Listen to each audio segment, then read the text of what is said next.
When WWE brings a new wrestler on board, the primary goal is always to maximize their potential and ideally capitalize on the financial benefits of their investment.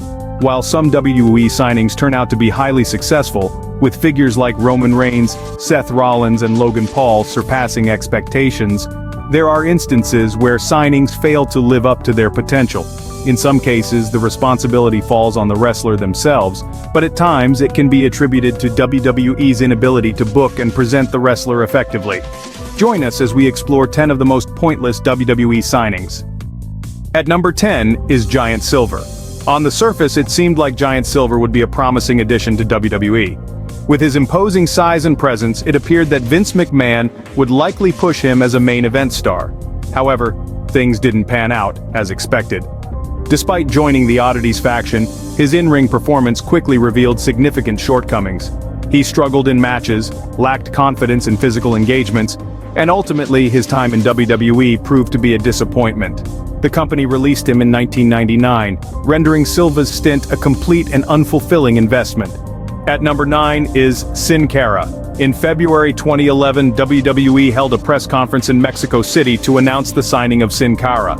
Formerly known as Mystico in other promotions, Sin Cara was highly regarded in the wrestling world, with WWE hoping he could be the next Rey Mysterio.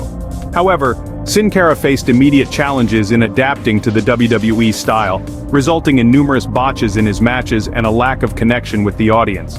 Despite being paired with skilled wrestlers like Chavo Guerrero and Daniel Bryan, the anticipated success did not materialize. WWE persisted with his push, but over time, Sin Cara's apparent lack of commitment and declining in-ring performance led to his descent down the card. By 2014, he had parted ways with the company. Sin Cara claims that WWE's restrictions on his original style contributed to the character's failure. Nevertheless, WWE decided to continue the Sin Cara persona, with Hunico taking on the role for several years. At number 8 is Eva Marie. Eva Marie's initial stint in WWE didn't receive much acclaim. Despite having some popularity with the audience, her in-ring skills were criticized, and it could be argued that she had garnered more of a go-away reaction than positive attention. In a surprising move, WWE decided to rehire Eva Marie after several years. This decision raised eyebrows, especially considering the abundance of talented women in the roster at that time. Hopes were high among fans that she had improved her in-ring abilities, but unfortunately those expectations were not met. With the women's division flourishing with exceptional talent, Marie's shortcomings became even more apparent.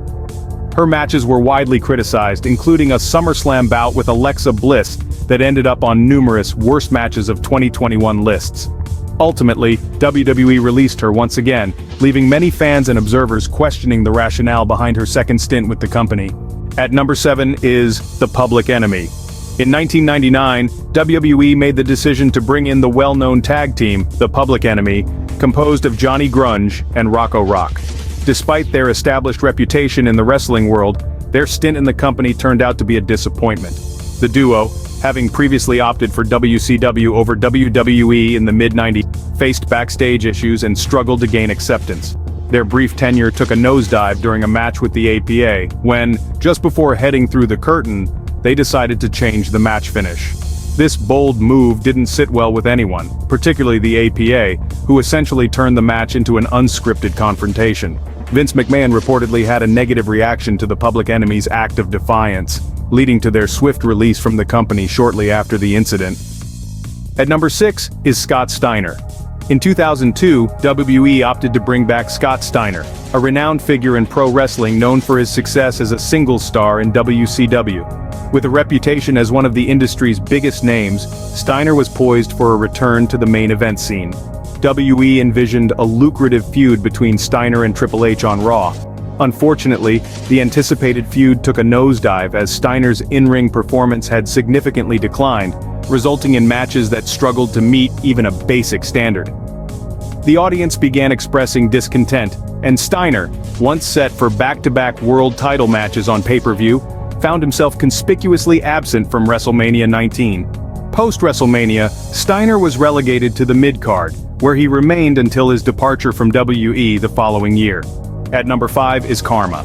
When WWE decided to sign Karma, also known as Awesome Kong, fans were thrilled. Having been a major star in TNA, there was anticipation that WWE would finally give the women's division the attention it deserved. To their credit, WWE successfully generated excitement not only around Karma, but also the entire women's division. Unfortunately, things took a turn for the worse. Karma revealed her pregnancy on Raw, leading to her stepping away from the squared circle. While fans were happy for her, it was disappointing that her promising run had to come to an abrupt end. Despite the initial hope for her return to a full-time role, it never materialized. In 2012, WWE brought back Matt Bloom, who had made a name for himself in Japan.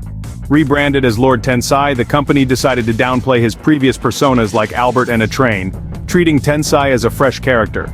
Despite early success, including victories over wrestling icons like John Cena, the audience didn't embrace Tensai's main event push. Chants of "Alba" from the crowd led WWE to rethink their strategy, ultimately derailing his push. Within a few months, Tensai found himself in the lower mid-card, and eventually formed a comedic tag team with Brodus Clay, marking a significant shift in his WWE journey.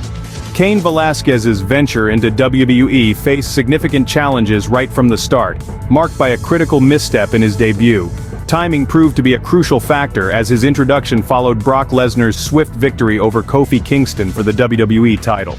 Unfortunately, instead of appeasing fans, Velasquez's arrival only fueled their frustration. The audience seemed disinterested in the former UFC star, questioning the rationale behind his signing with the company. His match against Lesnar at the Crown Jewel PPV, lasting just over a minute before tapping out, further exacerbated the situation. To make matters worse, Velasquez's stint in WWE was short-lived, with his immediate release after only one official PPV match. There were initial plans to surprise fans by introducing Velasquez in the Royal Rumble.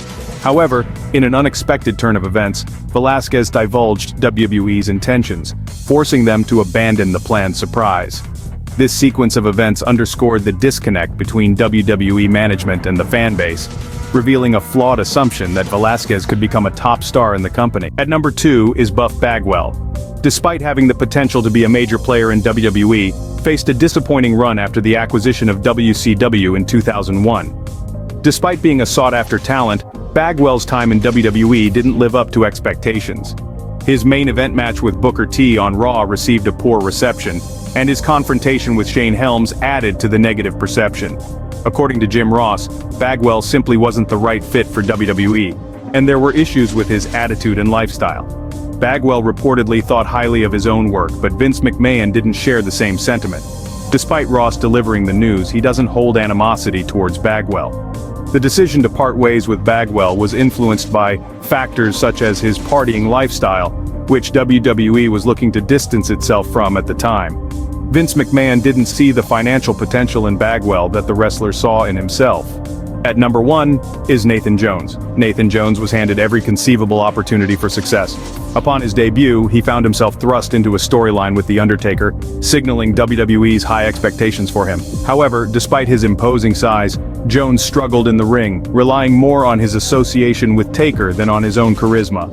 Originally slated for a significant WrestleMania 19 match alongside Undertaker against Big Show and a Train, Jones wasn't deemed ready for such a high-profile bout.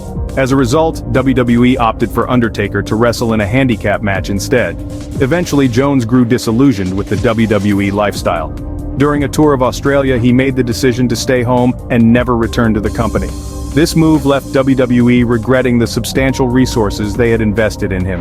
The missed opportunity for another wrestler to benefit from The Undertaker's influence highlighted the disconnect between Jones and the genuine passion for professional wrestling.